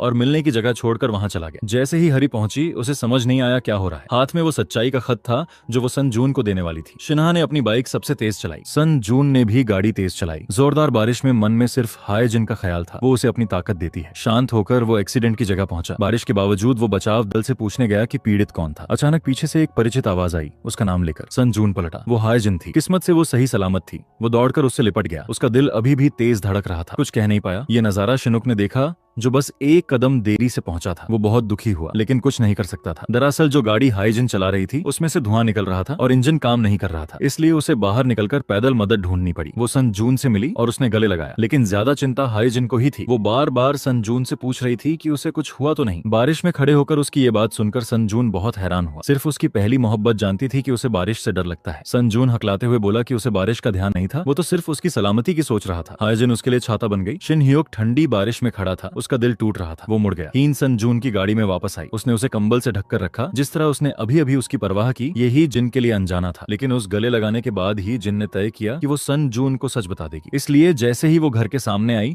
उसने गाड़ी लेकर उसके पीछे जाना शुरू किया। उसे उम्मीद नहीं थी कि जब वो पहुंचेगी तो वो सबसे दर्दनाक नजारा देखेगी। उसकी सबसे अच्छी सहेली ने उसकी पहचान से उसकी पहली मोहब्बत को धोखा दिया था। दो औरतों ने उसे धोखा दिया। हाइजिन के लिए ये झटका कम नहीं था। वो बेमन से सड़क पर चलती रही। भीड़ में गाड़ियों के हॉर्न बज रहे थे, लेकिन उसे कुछ सुनाई नहीं दिया। हाइजिन बस में बैठकर आखिरी स्टॉप तक चली गई। ड्राइवर ने बताया कि स्टॉप आ गया। उसने शिन को फोन किया। ये जगह कहाँ है? जिंदगी का मतलब क्या है? बस ये दो सवाल सुनकर शिन हुक्के फौरन उसके पास पहुंचा। वो बैठकर उसकी मन की बात सुनता रहा, फिर उसे घर उसकी मंजिल पर छोड़ा। लेकिन हाइजिन के लिए वो एक दोस्त था, ज्यादा से ज्यादा भाई। घर में उस सहेली का सामना करना था जिसने धोखा दिया। हाइजिन फिर भी शांत रही। उसने खुद से कहा कि हारी बहुत तकलीफ में है, इसलिए वो इंतजार करेगी जब तक वो खुद सब कबूल न करे। अचानक उसने देखा कि उसके पास पहेली के टुकड़े की असली कॉपी है। हारी ने संजन को जो टुकड़ा दिया था वो पिछले दिन की कॉपी थी। अब जब भी संजन को देखती है, हाइजिन का दिल शांत नहीं रहता। उसने शिनहू से कहा कि उससे दूर रहने के लिए उसके साथ बात करने का नाटक करे। साथियों के मीटिंग रूम में घुसने का इंतजार करके वो पीछे घुसी, क्योंकि उसे अकेले उसके साथ रहने का डर था। लेकिन मीटिंग में सन जून उसे टकटकी लगाकर देखता रहा। मीटिंग के मिनट जमा करने के बाद आमतौर पर सन जून उसे फौरन बाहर कर देता था, लेकिन आज उसने उसे रोका और मिनट पढ़ने का इंतजार करने को कहा। वो और करीब आया और उसकी कुर्सी थोड़ी ऊंची कर दी, लेकिन ये थोड़ी ज्यादा ऊंची हो गई। जब भी हाइजिन ने सन जून का चेहरा देखा, उसे वो गले लगाने का नजारा याद आ गया। वो काम छोड़कर भागना चाहती थी, लेकिन जितना वो बचती उतने ही मिलने के मौके आते। एडिटर इन चीफ ने उसे काम दिया कि सीधे सन जून के घर उसका सूट पहुंचाए। अगले हफ्ते मेहमानों के लिए वो उसे पहनना चाहती थी, हायन नहीं करना चाहती थी, लेकिन एडिटर इन चीफ के खिलाफ जाने की हिम्मत नहीं थी। होटल पहुंचकर उसने रिसेप्शनिस्ट से कहा कि सन जून को दे दे, लेकिन वो ठीक उसके पीछे था। वो डरी, लेकिन उसने जाने नहीं दिया। उसने उसे चाय पीने के लिए कमरे में बुलाया। वो घबराई और डरी। चाय का कप उठाकर जल्दी पीने की कोशिश की ताकि जल्दी जाए, लेकिन चाय बहुत गर्म थी। तभी सन जून ने अचानक माना कि उसे हाइजिन के प्रति कुछ खास एहसास होता है। जब भी वो उसके पास होती है तो उसका मन उलझ जाता है, जब बेवजह गुस्सा होता है तो उस पर निकालता है। उसे सच में अफसोस था। ये सुनकर हाइजिन चौंकी और उसकी चाय गिर गई। सन जून ने उसे अपनी कमीज दी। हाइजिन के घर जाने से पहले उसने ध्यान से उसकी आस्तीन मोड़ी और समझाया। उसे उसके प्रति कुछ खास एहसास होता है, क्योंकि लगता है जैसे वो उसकी कोई परिचित है, लेकिन वो एहसास साफ नहीं था। ये प्यार है या नहीं, ये कह पाना मुश्किल था। ये सुनकर हाइजिन के आंसू निकल आए। वो उसे बताना चाहती थी कि वो ही वो परिचित है, लेकिन वो बोल नहीं पाई। वो उसकी गाड़ी की चाबी लाने का इंतजार किए बिना पहले निकल गई। डर था कि ज्यादा देर रुकी तो इरादा बदल जाएगा और इससे उसकी सबसे अच्छी सहेली को चोट लगती। उधर शिन्यू ने हरी को पूरा सच बता दिया। हरी भारे मन से घर लौटी। उसने हाइजिन को कमरे में सिमटे हुए देखा। उसने हाइजिन से कहा कि वो इंतजार करे, बस कल सब कुछ अपनी सही जगह पर आ जाएगा। हरी ने हाइजिन का शुक्रिया किया कि उसने समझा। हाइजिन ने उसकी बात समझी, लेकिन बिना कुछ कहे रह गई। अगले दिन हाइजिन ने किसी कॉमिक किताब के लेखक का इंटरव्यू लिया। दोनों की बहुत अच्छी बातें हुई। उस लेखक ने हाइजिन को एक किताब दी और उसे लिखने का जज्बा जारी रखने की हिम्मत दी, जैसे वो बचपन में परी कथाएं लिखती थी। इंटरव्यू के बाद हाइजिन सन जुन के पसंदीदा लेखक की पेंटिंग प्रदर्शनी देखने गई। वहाँ अचानक उससे मुलाकात हो गई। दोनों बहुत आराम से बातें करने लगे। एक जोड़े की तस्वीर लेने के बाद उन्होंने हाइजिन की मदद का बदला चुकाने की पेशकश की। उसने मना किया, लेकिन सन जून ने उन्हें अपना फोन दे दिया। वो उसके साथ अकेले तस्वीर खिंचवाना चाहता था। बाहर निकलकर उसने सन जून के साथ कल मिलने का वादा किया, क्योंकि उसे पता था कि आज हरी उसे सच बता देगी। ऐसा होते ही हरी ने सन जून को मिलने के लिए फोन किया, जिसे वो भी चाहता था। वो उसे हाइजिन के प्रति अपनी भावनाएं बताना चाहता था। जब वो दफ्तर से लौटी तो सहकर्मियों के शब्दों से हाइजिन को पता चला कि पिछले दिन शिन एक कार एक्सीडेंट में पड़ गए थे, क्योंकि वो उसे ढूंढने के लिए भाग रहे थे। लेकिन जब उसने पूछा तो उन्होंने कहा कि बाइक खराब हो गई थी, मरम्मत करवानी पड़ी और चोट तो बस लापरवाही से गिरने की थी। केजिन शिनाक के पीछे दौड़ी की शुक्रिया कहे, लेकिन उसने 3 शर्तों के बदले जो वादा किया था उसका इस्तेमाल करते हुए उसे आखिरी बार गले लगाया, जैसे ये उसकी आखिरी चाहत हो। उसने कहा कि वो हाइजिन को पसंद करता है, इसलिए उसका दोस्त नहीं बन सकता, लेकिन इससे ज्यादा कुछ कर भी नहीं सकता। इसी बीच सन जून होटल पहुंचा, लेकिन गलती से उसे हरी की असली पहचान का पता चल गया। उसकी सवाल भरी नजरों के सामने वो जवाब नहीं दे पाई। वो आज बताना ही चाहती थी, लेकिन ये सोचा नहीं था कि इस तरह पता चलेगा। अब हरी कोई बहाना नहीं बना सकती थी। उसने पहली बार पूरी सच्चाई बताई। पहली बार सन जून से उसके अनुरोध पर मिली थी, लेकिन अगली बार वो अपनी भावनाओं को रोक नहीं पाई। उसने आज सब बताने का इरादा किया था, लेकिन इस तरह पता चल जाएगा ये नहीं सोचा था। सन जून ने ये नहीं बताया कि वो माफ करेगा या नहीं। उसने बस हरी से पूछा कि असली हायन कहाँ है। हारी ने मान लिया कि वो बेवकूफ लड़की जिसे वो तुच्छ समझता था वही उसकी सबसे अच्छी सहेली है। हैरी ने अपनी भावनाएं नहीं रोकी। उसे बस सन जुन की माफी की उम्मीद थी, लेकिन वो बिना पलटे चला गया। उसके मन में बस एक ही ख्याल था, जल्दी से हाजिन के पास जाना। इतना कि गाड़ी चलाते चलाते वो रो रहा था। खुद पर गुस्सा था कि उसने उसे इतनी देर से पहचाना। इसी बीच शिनाक ने एक बार फिर हाइजिन से अपना प्यार जाहिर किया। हाइजिन मुश्किल में थी कि तभी सन जून ने उसे फोन किया। उसकी कांपती आवाज में वो परिचित नाम सुनकर हाइजिन सकते में आ गई। उसे एहसास हुआ कि उसे सब पता चल गया। जब सन जून ने कहा कि वो उसे अभी देखना चाहता है तो शिनाक ने भी हाइजिन से कहा कि वो न जाए। वो 2 बेहद मुश्किल रास्तों के बीच खड़ी थी, लेकिन वो अपने बचपन के दोस्त का बहुत लंबे वक्त से इंतजार कर रही थी। इसलिए शिनुक से माफी मांगकर वो भाग खड़ी हुई। शिनयू का दिल टूट गया। कंपनी के सामने उस जानी पहचानी लाल बत्ती पर 2 लोग जिनके दिल एक साथ धड़के एक दूसरे के सामने आए। अनगिनत बार सामना हुआ था, लेकिन इस बार का एहसास वाकई बयान से परे था। एक ऐसी खुशी जो दोनों को हंसा गई। सन जून ने उसे कोसा कि शुरू से ही क्यों नहीं बताया। वो उसे बहुत याद करता था। उसकी भावनाओं ने उसे अपने दोस्त के बारे में दोषी भी महसूस कराया, लेकिन उसने माफी मांगी कि उसने उसे इतनी देर से पहचाना कि जिनका गला भराया। वो एक शब्द भी नहीं बोल पाई, बस खुशी के आंसू बहाती रही। एक दूसरे को पहचानने के बाद दोनों आराम से चलते हुए अपने दिल की बातें करने लगे। हायन ने बताया कि उस वक्त उसे खुद पर बहुत शर्म आती थी। डर था कि उसका रूप उसे निराश करेगा, इसलिए उसने उसे मूर्खता से धोखा दिया। लेकिन अब सन जून की आंखों में कोई शिकायत नहीं थी, सिर्फ उस पहली मोहब्बत के लिए प्यार था जिसे वो दिन रात याद करता था। जब सन जून ने हरी का जिक्र किया तो हाँ, जिनको पता चला कि हरी ने खुद सच नहीं बताया, लेकिन उसने खुद अंदाजा लगा लिया था। शायद हरी बहुत घबरा गई थी, इसलिए हैन तुरंत घर दौड़ी। हरी के सामने आकर उसने शांत रहने की कोशिश की। उसने हरी से कहा कि बाहर जाकर अपने दोस्तों से मिले, सब खत्म हो गया। थोड़ी देर बाद हायन ने गलती से वो चिट्ठी देखी जो हरी सन जून को देने वाली थी। हायजन को एहसास हुआ कि उसकी सबसे अच्छी सहेली कितनी बेचारी है। इस दोस्त को प्यार की इतनी कमी थी। पहली बार जब हरी को सच्चा प्यार मिला तो वो उसे पा नहीं सकती थी। वो चाहती थी कि छोड़ दे, लेकिन दिल नहीं माना। शायद हरी बहुत तड़प रही होगी, इसलिए हायन दौड़कर उसे ढूंढने निकली। सच में उसे एक कोने में अकेले रोते हुए पाया। अगले दिन दोनों लड़कियां मिली। नॉर्मल रहने की कोशिश की, लेकिन दोनों को पता था कि सब बहुत अजीब है। संजून आज सुबह बेहद खुश था। वो हाइजिन का हाथ थाम सड़क पार करने दौड़ना चाहता था, लेकिन उसने मना कर दिया। इसलिए उसे एहसास हुआ कि वो जानबूझकर अपनी भावनाएं छुपा रही है। सही बात यह थी कि हाइजिन हरी की वजह से संजून से प्यार करने से डर रही थी। वो उसे देखकर एक दोस्त की तरह पेश आ रही थी। उसने ये देखा तो उसे छत पर ले जाकर सफाई मांगी। हाइजिन ने हकलाते हुए वो बात कही जो अनजाने में संजून को चोट पहुंचाने वाली थी। वो कहना चाहती थी कि हरी उसे पसंद करती है और वो उसकी दोस्त भी है, लेकिन एक शब्द भी नहीं निकला। जन उदास होकर चला गया। थोड़ी देर बाद हाइजिन नीचे आई, शिनहुक से मिली। उसका चेहरा पीला था। उसने जल्दी से उसे अस्पताल का बिल का पैसा दिया। नए भाई की चोट की भी उसे परवाह थी, लेकिन शिनहक ने बस हल्की मुस्कान दी और चला गया। ये नजारा अंकल किम ने देखा। उसने हाइजिन से पूछा कि क्या उसे शिनाई से प्यार है। ये सवाल संजून ने सुन लिया और वो गलतफहमी में पड़ गया। इस दौरान हंसो और जून वू के बीच प्यार का रिश्ता बन रहा था। हंसो को पता चला कि जून वू कोई रईस नहीं बल्कि एक सामान्य लॉन्ड्री वाला था। वो पागल हो गई। उसकी सारी मेहनत पर पानी फिर गया। ये भी झूठ था। उस रात घर लौटकर हाइजिन ने हरी को देखा। वो सब भूलने के लिए अपनी पुरानी आदत पर वापस जाने लगी थी। बुरे बॉयफ्रेंड के साथ वक्त बिताने लगी। हाइजिन दिल में तड़पी। उसे खींचकर घर के अंदर ले आई। हाइजिन ने हरी को डांटा कि वो खुद को बर्बाद कर रही है।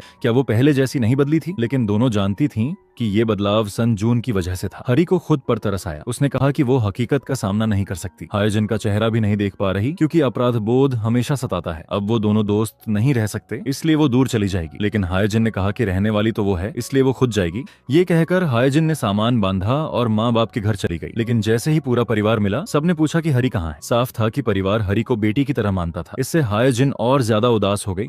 लेकिन उसे नहीं पता था कि उसी वक्त संजून ने उसकी छोटी बहन को फोन किया। उसकी बहन ने उसे पता बता दिया। वो आ गया। जब वो करीब के दोस्त थे तो हाइजिन के माता पिता संजून से अनजान नहीं थे। बस उन्हें लगा कि वो और भी हैंडसम हो गया है और वो घबराई हुई थी। संजून ये देखकर और ज्यादा मजे लेने लगा। उसने हाइजिन के माता पिता को बताया कि उनके बीच रिश्ता बढ़ रहा है। इससे दादाजी बहुत खुश हो गए। अपनी पत्नी से धीरे से कहा कि जल्दी से पिछले साल बनाई शराब निकालें, होने वाले दामाद को पिलाएं। हालांकि ससुर के वचन के खिलाफ जाना मुश्किल था, इसलिए संजून को वो शराब पीनी पड़ी। 3 सेकंड बाद वो मेज पर ढेर हो गया। हाइजिन को उसे घर पर ही रात गुजारनी पड़ी। मिस्टर और मिसेज किम अपने होने वाले दामाद को बड़े ध्यान से देखने लगे। उन्होंने तारीफ की कि वो बहुत सुंदर और तेज दिखता है, उनकी बेटी के लिए एकदम सही। हाइजिन ने माँ बाप को कमरे में जाने पर मजबूर किया। जब वो गए, हाइजिन अचानक बैठकर संजून का खूबसूरत चेहरा देखने लगी। उसी वक्त वो अचानक जाग गया। दोनों असहजता में घिर गए। कुछ नहीं सूझा। बाहर जाकर उसने पूछा कि उसने उसके साथ ऐसा क्यों किया। उसकी हाइजिन के प्रति भावनाएं इसलिए नहीं थी कि वो उसकी पहली मोहब्बत थी, बल्कि पहचान से पहले भी वो उसकी हरकतों से दिल में हलचल महसूस करता था। हाइजिन ने भारी मन से कहा कि हरी उसे बहुत पसंद करती है। हरी उसके लिए परिवार जैसी है। वो इस दोस्त को चोट नहीं पहुंचा सकती। संजून ने सुना और सीधे हाइजिन की आंखों में देखा। उसने साफ कहा कि वो सिर्फ उसे पसंद करता है, पहले भी और अब भी। अगर वो हरी को दे दे,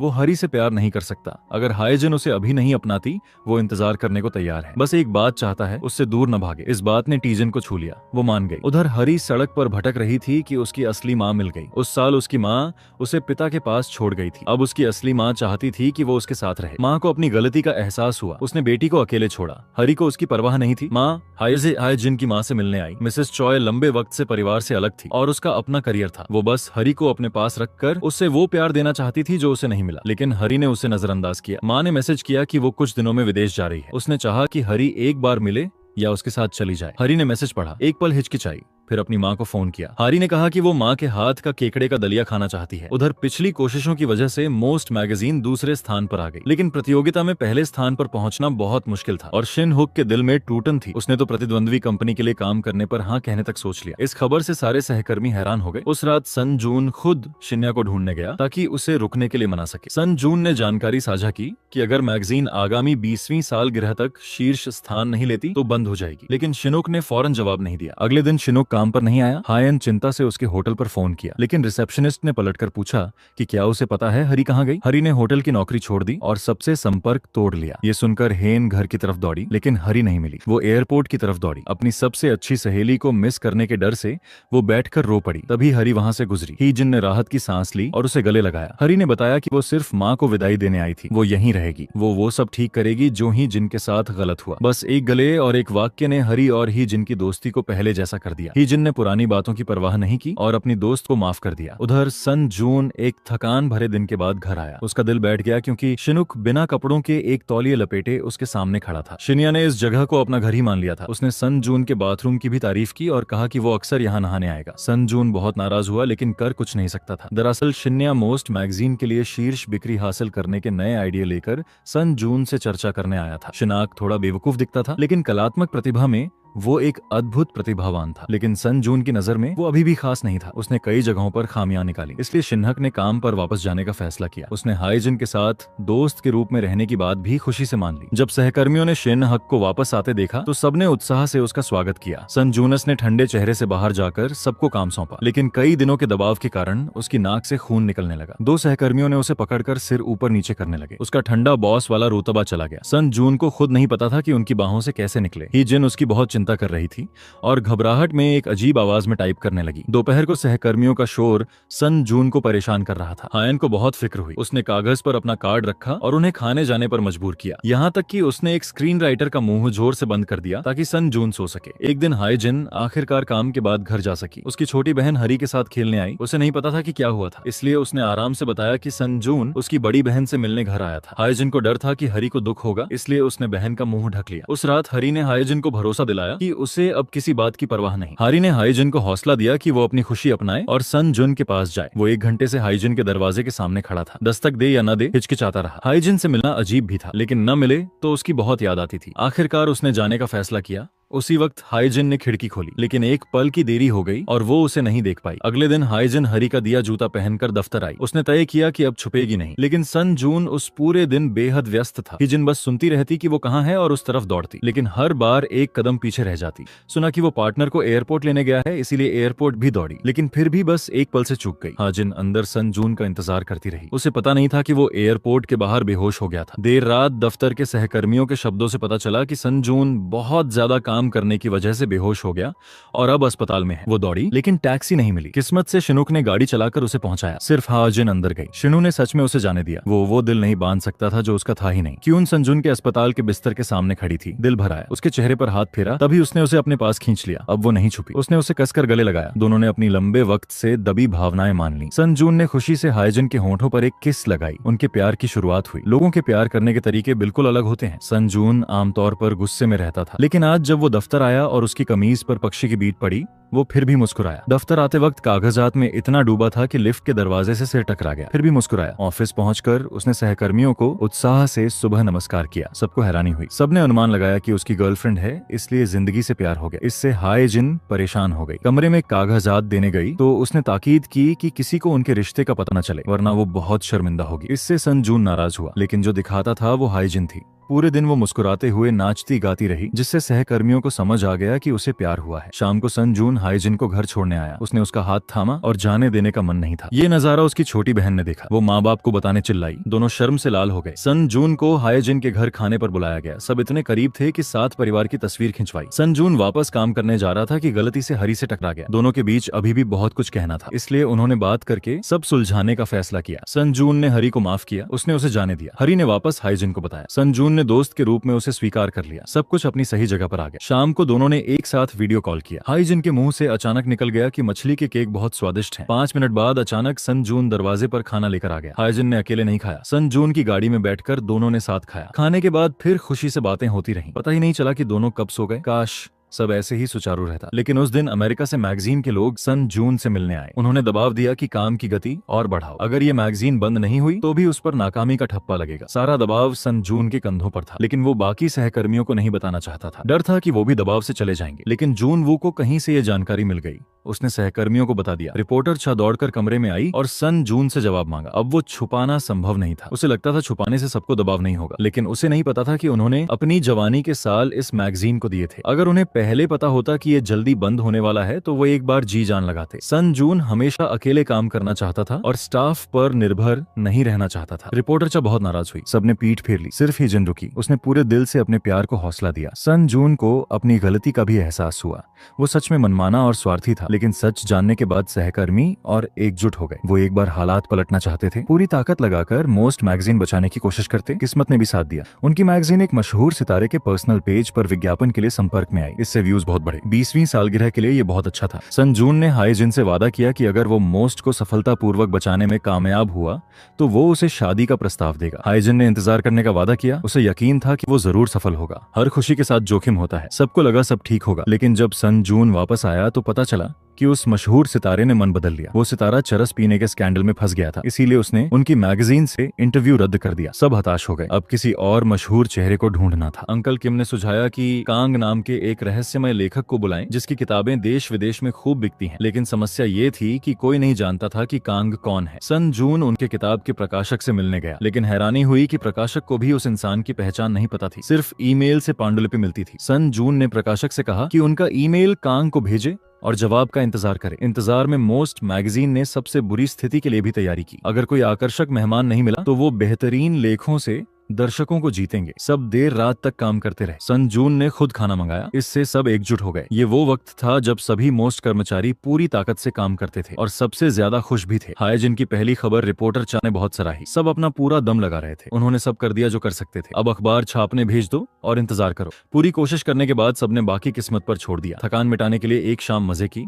उस रात सब घर नहीं गए। दफ्तर में रुककर आपस में मन की बातें की। मोस्ट में आने के पहले दिनों की बातें, जवानी के साल जो उन्होंने इसे दिए। बातें करते करते सब बाहर गाना गाने निकले, क्योंकि शायद भविष्य में मैगजीन बंद हो जाए तो फिर नहीं मिल सके। सन जून सबके साथ नहीं गया। उसका मूड बताना मुश्किल था। वो चुपचाप दफ्तर में बैठा सब देखता रहा। हिजन आकर उसके पास बैठ गई। पूरी कोशिश करके थका हुआ सन जून बस चाहता था कि अपनी प्यार की गोद में एक नींद ले। बहुत जल्दी मोस्ट की 20वीं सालगिरह आ गई। उस समारोह में मैगजीन चेन के दूसरी पीढ़ी के निदेशक का भी ऐलान होना था। आनों को लगा वो जूनवू होगा, लेकिन जो सामने आया वो देखकर सब हैरान रह गए। वो अंकल किम था, वो साधारण मामा, लेकिन वो एक रईस खानदान के वारिस थे। उधर आखिरी पल में सन जून को कांग का जवाबी ईमेल मिला। वो अपनी सच्चाई जाहिर करने की इच्छा दिखाने के लिए मिलने की जगह पहुंचा। ये उम्मीद नहीं थी कि वो इंसान शिनु होगा। सन जून को उम्मीद नहीं थी कि वो मशहूर लेखक जो इतने लंबे वक्त से अनजान था, वो अंडरवियर के लिए लड़ने वाला निकलेगा। शिन्यू वैसे तो आना नहीं चाहता था, लेकिन सन जून और मोस्ट के स्टाफ की मेहनत देखकर उसका दिल बदल गया। उसने सन जून को मैगजीन में अपनी पहचान के बारे में एक्सक्लूसिव लेख छापने की इजाजत दी। लेकिन सन जून को साफ पता था कि शिनाक ने इतने वक्त तक अपनी पहचान क्यों छुपाई, या शायद वो दर्द बोलने लायक नहीं था अब, क्योंकि एक बंद होने वाली मैगजीन को बचाना था, लेकिन उसकी जिंदगी इससे बहुत मुश्किल हो जाती। इसलिए सोच समझकर सन जून ने शिनहू का इंटरव्यू मैगजीन में न छापने का फैसला किया। लेकिन जब पहली मोस्ट मैगजीन छपी तो उसमें शेनहू की तस्वीर और एक्सक्लूसिव इंटरव्यू था। सन जून बहुत उलझन में पड़ गया। उसने संबंधित लोगों से पूछा तो पता चला कि शिन्या ने खुद ऐसा करने को कहा। सहकर्मी अंकल किम की खबर से हैरान थे। अब अखबार पढ़कर शिन्या से भी हैरान थे। उन्होंने कहा, जिंदगी में कितने अनोखे मोड़ होते हैं। सन जून ने शिन्या से संपर्क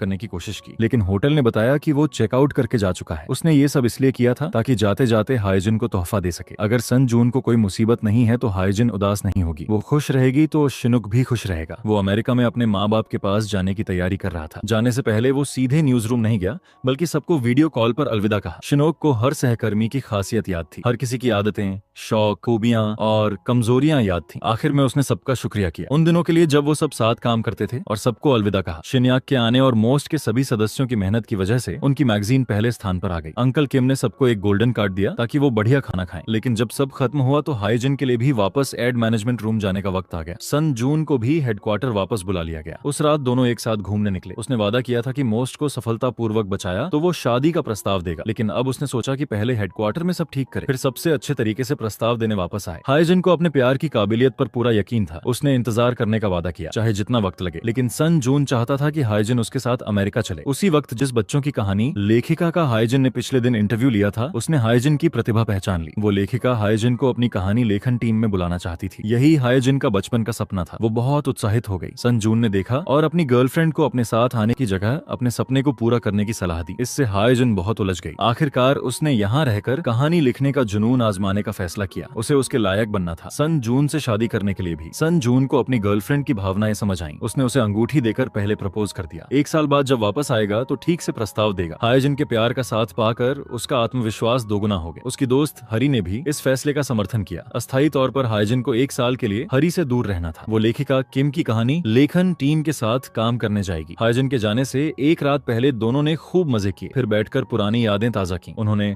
भगवान का शुक्रिया किया कि उन्हें एक दूसरे की दोस्ती मिली। अगले दिन हाइजिन ने सन जून को अपनी नई कार्यस्थली दिखाई ताकि एक साल बाद वो सही जगह पर उसे ढूंढ सके। आज जाने का दिन था। उसने उम्मीद जताई कि हाइजिन अक्सर चिट्ठी लिखती रहे, इस तरह वो उसे खोने से नहीं डरेगा। उसने मान लिया। वक्त गुजरता रहा। कुछ महीने बीत गए। हाइजिन अपने पुराने रूप में वापस आ गई। वो मासूम और खुश थी। खुद को स्वीकार कर लिया था। सब उस मुस्कुराती हुई और जिंदगी से प्यार करने वाली लड़की को पसंद करते थे। हाइजिन ने अपने सीनियर्स के साथ मिलकर कहानियां लिखने में पूरी मेहनत की। वो कम उम्र की थी, लेकिन उसका अपना एक अनोखा अंदाज था। फिलहाल वो उस राह पर बेहद खुश थी जो उसने चुनी थी। असली लेखकों ने उसकी प्रतिभा को पहचाना। जब भी हाइजिन की तारीफ होती वो उसे फोन करके बताती। भले ही दोनों दूर थे, उनके दिल करीब थे। वो एक साथ वीडियो कॉल पर खाना खाते थे। लेकिन एक दिन अचानक वो अपने प्यार से संपर्क नहीं कर पाई। वीडियो कॉल हो या फोन कॉल, हमेशा बिजी बताता, मैसेज का कोई जवाब नहीं। हाइजिन बहुत परेशान हो गई। डर था कि सन जून बहुत ज्यादा काम करने से गंभीर रूप से बीमार हो गया। पूरे दिन मन खराब रहा, किसी काम में ध्यान नहीं लगा। बार बार फोन देखती रही। मन ने तस्वीर बना दी कि वो तेज बुखार में फर्श पर पड़ा है और उसका फोन बैटरी से मर गया है। लेकिन उस पल सबसे अनोखी चीज हुई। गर्मी की बारिश में सन जून हाइजिन के सामने छाता लिए खड़ा था। वो इतनी खुश हुई कि बारिश की परवाह किए बिना उसकी तरफ दौड़ी। वो फिक्र में दौड़कर उस तक पहुंचा और छाते से ढक लिया। दोनों ने एक दूसरे को कसकर गले लगाया। लंबी दूरी के प्यार के दिन खत्म हुए। इस बार वापस आकर सन जून मोस्ट का नया एडिटर इन चीफ बन गया। पुरानी एडिटर इन चीफ की शादी होने वाली थी। हांसो और जून वू अब एक दूसरे से सच्चे प्यार में जोड़ा बन गए। हंसो को एहसास हुआ कि प्यार पैसे से ज्यादा जरूरी है। जुनू उसकी बहुत परवाह करता था,